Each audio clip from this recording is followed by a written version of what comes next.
Reply file क्यों नहीं किया है, इनको बोलिए कि रिप्लाई फौरन 7 दिन के अंदर में फाइल करें। इसी दौरान 9 से 16 मार्च के बीच में, 9 मार्च को आया था वर्डिक्ट हाई कोर्ट का, जस्टिस स्वर्णकांता का, और उसके बाद इन्होंने खत लिख दिया देवेंद्र उपाध्याय को। फिर इसी बीच में इन्होंने एसएलपी फाइल कर दी। 16 मार्च को यह दलील चल रही है कि इस व्यक्ति को 1 मिनट का भी वक्त नहीं दिया जा सकता, 1 सप्ताह का भी वक्त नहीं दिया जा सकता है। और धैर्यपूर्वक जस्टिस स्वर्णकांता शर्मा दोनों की दलील को सुन रही थी। कैच यह है मित्रों, 1 सप्ताह बीत गया है, एसएलपी पर कोई सुनवाई नहीं हुई है, और सप्ताह से अधिक हो गया है। 9 मार्च के वर्डिक्ट के 10 या 11 मार्च को उन्होंने खत लिख दिया है, 10 दिन हो चुका है।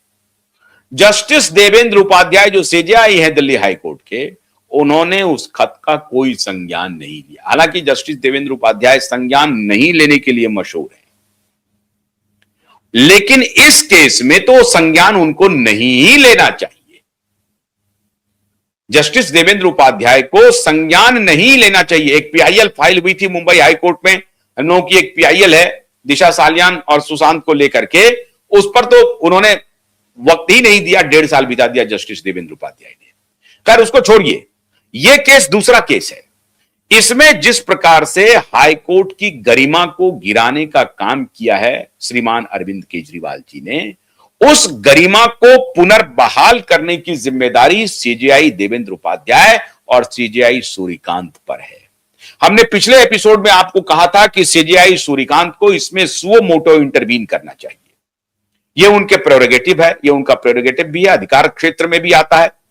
दूसरे जज ले लेते हैं, अभी कभी जस्टिस विक्रमनाथ ने एक सुओ मोटो ले लिया, उस पर उनके खिलाफ जो है सो चला गया है, बहुत सारे शिकायत चले गए हैं। दूसरे जज को, चीफ जस्टिस के अलावा किसी को सुओ मोटो लेने का अधिकार नहीं है कानूनन। सुओ मोटो अधिकार सिर्फ चीफ जस्टिस को है। तो chief justice of India justice Suryakant ji से सब लोग यह अनुरोध कर रहे थे कि आप इसमें सुओ मोटो लीजिए। अरविंद केजरीवाल ने अदालत की गरिमा का हनन किया है, और वो जस्टिस सूर्यकांता जो लगातार इसी केस को वो सुनती रही हैं, उनके पास सारे डिटेल्स हैं, तो इनको शंका थी कि उसी बेंच में मेरा जाकर केस लग गया है, तो वहां तो दूध का दूध पानी का पानी हो जाएगा। हमने तो जो वैकेशन बेंच को मैनेज कर लिया था लोअर कोर्ट में, यहां तो मैनेज नहीं हो पाएगा। यहां तो वो बाल की खाल निकालेंगी, बाल की खाल छोड़ दीजिए।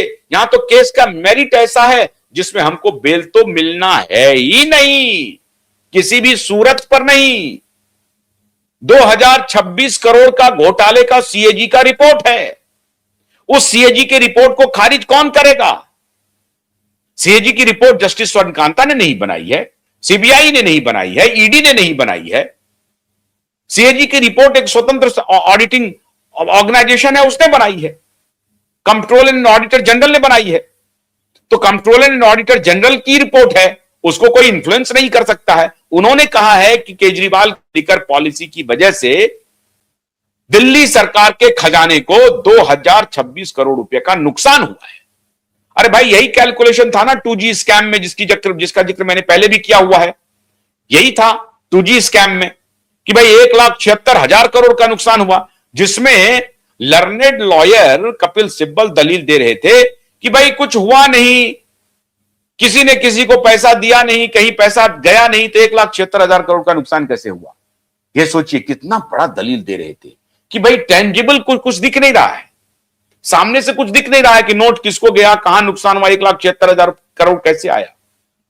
असल में सीएजी ये कह रही थी कि अगर आप कोई स्कीम लॉन्च करते हैं, उस स्कीम से कितना लाभ हो सकता है, उसका कैलकुलेशन होता है। उस स्कीम से सरकारी खजाने को, जो 2G स्कैम हुआ, 2G स्कीम से सरकार को 1,76,000 करोड़ का फायदा हो सकता था। इसी को कपिल सिब्बल कह रहे थे कि नहीं, ये आपका टेंटेटिव आर्गुमेंट है, इंटेंजिबल है, दिस इज नॉट दृष्टिगत, वो दिखाई नहीं पड़ रहा है। अनटेंजिबल क्या है? टेंजिबल यह है कि कहीं कोई पैसे का लेन देन नहीं हुआ है, कोई भ्रष्टाचार नहीं हुआ है। आप ये कैलकुलेशन पर कर रहे हैं, और ये कैलकुलेशन जो है ये फिक्शस है, ये काल्पनिक कैलकुलेशन है, लेकिन केस ठहरा नहीं, टिका नहीं। हालांकि ये और बात है कि उस केस में सारे लोग बरी ही हो गए, सारे लोग बरी हो गए। अब पता नहीं उस केस में क्या हुआ नहीं हुआ, भगवान जाने। 1,76,000 करोड़ का ढोल पीटा गया, ये भी सही है। सीएजी की रिपोर्ट थी, ये भी सही है। सरकार गई, ये भी सही है। लेकिन उसके बाद जो बाकी लोग थे वो सब बरी हो गए, और कहीं कहीं कुछ कुछ केस चल रहा है। लेकिन अब कुछ नहीं, कनिमोझी सांसद है बनी हुई, साहब सांसद बनी हुई है। यही चल रहा है इस देश में। नेता जेल जाते हैं, लेकिन फिर वो सजा उनको पूरी तरह से वो काट नहीं पाते। 5 रुपए की पॉकेटमारी में कोई पकड़ा जाए तो 30-30 साल तक जेल में रह सकते हैं साहब। 20 रुपए की चोरी के आरोप में 39 साल के बाद एक व्यक्ति बाहर आए और 1 दिन के बाद ही उनकी मृत्यु हो गई। यह है हमारा जुडिशियल सिस्टम। लेकिन हम लोगों का सवाल है, हमारा सवाल है कि हम ये चाहते हैं कि अरविंद केजरीवाल इस जुडिशियल सिस्टम के खिलाफ, रॉटन सिस्टम के खिलाफ खड़े हों। वो कहें कि हमारे खिलाफ फैब्रिकेटेड खबर बनाए, हमारे खिलाफ फैब्रिकेटेड केस बनाया गया है और इसकी हमें बरी कर दिया गया है। हमारी जांच हाईकोर्ट के अधीन हो, सुप्रीम कोर्ट के अधीन हो, और दूध का दूध पानी का पानी किया जाए। जिस दलील पर, जिस फैक्ट्स पर, जिस फिगर्स पे हमें लोअर कोर्ट ने बरी किया है, उसी फैक्ट्स एंड फिगर्स पे, उसी आर्गुमेंट पे हमारी सुनवाई हाई कोर्ट में हो। हम ये दलील देंगे। वो दलील ही नहीं दे रहा है केजरीवाल। देश कह रहा है कि अरे आप तो कट्टर ईमानदार हो, हम आपकी बात को मानने के लिए तैयार हैं, आप कट्टर ईमानदार हो। तो आप ये कट्टर ईमानदारी को लेकर के आइए हाई कोर्ट में और सुप्रीम कोर्ट में और कहिए कि मैं कट्टर ईमानदार हूं, आपने मुझे बेईमान बनाया है, आपने मुझे जेल भेजा है, और जिस जज ने हमारे बेल को रिजेक्ट किया था उनके खिलाफ प्रोसीडिंग सुनिए। साहब, कोई भी जज इस देश में कानून से ऊपर नहीं है। नीलेश ओझा जी की इस पर बहुत बड़ी किताब है, बड़ी किताब उन्होंने लिखी है, बहुत बहुत सारा एप्रिसिएशन हुआ है इस मामले में उनकी, कि जजेस are not even above the law, they will be also held guilty if they do any criminal act or any act of unlawful act. They will be held responsible. तो judges are not even above the law. तो आप कहिए कि आपने मुझे किसी गलत motive से मेरे बेल को रिजेक्ट किया और मुझे जेल भेजा। नीलेश ओझा जी मुंबई हाई कोर्ट के जस्टिस को के खिलाफ आर्गुमेंट दिया। 5 जजों की बेंच बैठ गई नीलेश ओझा के खिलाफ कंटेम्प्ट प्रोसीडिंग्स के लिए, और कहा कि आपने पब्लिक में जाकर के जस्टिस रेवती मोहिते डेरे के खिलाफ स्टेटमेंट दिया है, आपके खिलाफ क्रिमिनल प्रोसीडिंग्स या आपके खिलाफ प्रोसीडिंग्स क्यों ना चलाई जाए।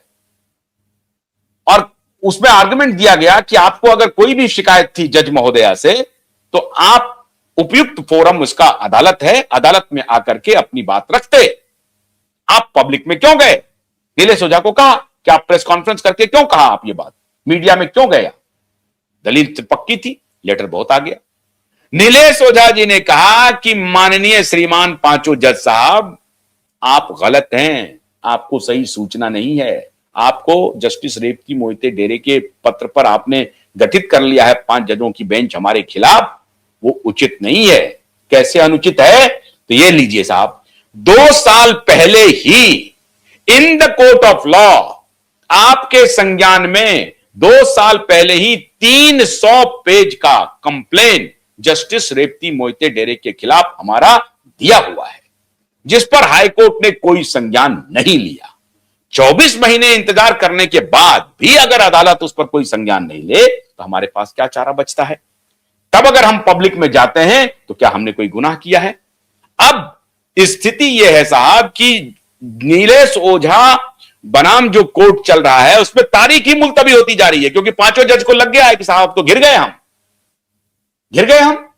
वो खड़े रहे, हालांकि मर्यादा के साथ वो बोल रहे हैं, लेकिन मैं आपको बता रहा हूं कि 5 जज को लग रहा है कि भाई इनका आर्गुमेंट तो सही है कि 24 महीना पहले उन्होंने लिखित दे दिया है कोर्ट में। आज की स्थिति क्या हुई? उनके शिकायत पे उन्होंने शिकायत किया जस्टिस रेवती मोहिते डेरे के खिलाफ प्रेसिडेंट ऑफ इंडिया के पास, चीफ जस्टिस ऑफ इंडिया के पास। आज उनको पनिशमेंट पोस्टिंग मिल गई, मेघालय ट्रांसफर हो गया उनका। और जस्टिस और सीजीआई जो नीलेश ओझा जी के खिलाफ जो क्रिमिनल प्रोसीडिंग्स है, उसका कोई तारीख ही नहीं आ रहा, हो गया, ठंडे बस्ते में चला गया, कंटेम्प्ट ऑफ कोर्ट का। इसको कहते हैं दिलेरी से, ईमानदारी से। अगर आप ईमानदार होते हैं तो पीछे नहीं हटते हैं। कट्टर ईमानदार जी, नीलेश ओझा से सीखिए कट्टर ईमानदारी किसको कहते हैं। उन्होंने जजेस के खिलाफ कंप्लेन किया और आज वो जज मेघालय ट्रांसफर हो चुकी हैं। 5 जजों को सांप सूंघ गया है उनके आर्गुमेंट के सामने। उन्होंने कहा है कि हमने 2 साल पहले 300 पेज का लिखित कंप्लेन फाइल किया है, जिस पर मुंबई हाईकोर्ट ने कोई संज्ञान नहीं लिया। तब मैं प्रेस में गया हूं। कोई आर्गुमेंट नहीं है, बचाव नहीं है। आप कट्टर ईमानदार कहते हैं खुद को, लेकिन आप ये दलील नहीं दे पा रहे हैं कि मुझे आपने गलत मेरा बेल रिजेक्ट किया, जिसकी वजह से मुझे 12 महीने जेल में रहने पड़े। तो साहब, 6 अप्रैल के पहले ही श्रीमान केजरीवाल फरारी का खेल खेल रहे हैं। आप देखेंगे ये गायब हो जाएंगे। मुझे डर है, मुझे शंका है कि श्रीमान केजरीवाल कहीं गायब ना हो जाएं, क्योंकि अगर 6 अप्रैल को हाई कोर्ट ने कह दिया कि वो वर्डिक्ट बेकार है, इनकी गिरफ्तारी भी हो सकती है। इनकी गिरफ्तारी भी हो सकती है। तो अभी जो ये जेल से बाहर घूम रहे हैं और बरी होकर के घूम रहे हैं, तो ये फिर मामला इनके लिए लेने के देने पड़ जाएंगे। तो मुझे शक है, पावर गैलरी में चर्चा है, मंगल बाजार का शर्ट और शनि बाजार का ये पैंट पहन करके आपको कॉमन मैन दिखाएंगे। नाच देखा था आपने इनका? नाच का वीडियो अगर अवेलेबल हो तो जरा दिखाइए, इनका नाच का वीडियो दिखाइए, कॉमन मैन।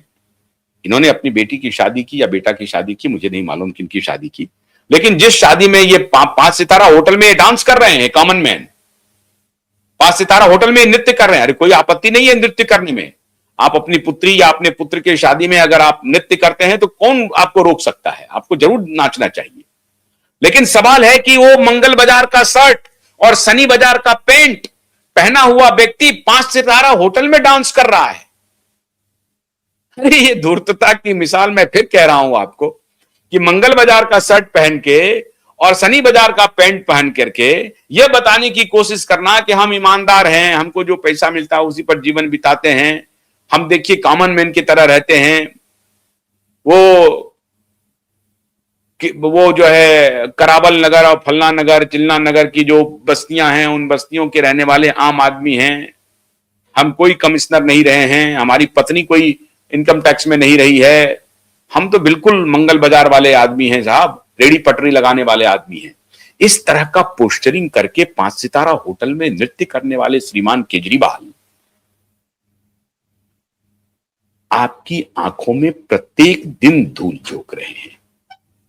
और मैं फिर कह रहा हूं, श्रीमान केजरीवाल ने भारतीय राजनीति का जितना नुकसान किया है, आज तक आजादी के बाद इतिहास में इस तरह का नुकसान किसी व्यक्ति ने नहीं किया है।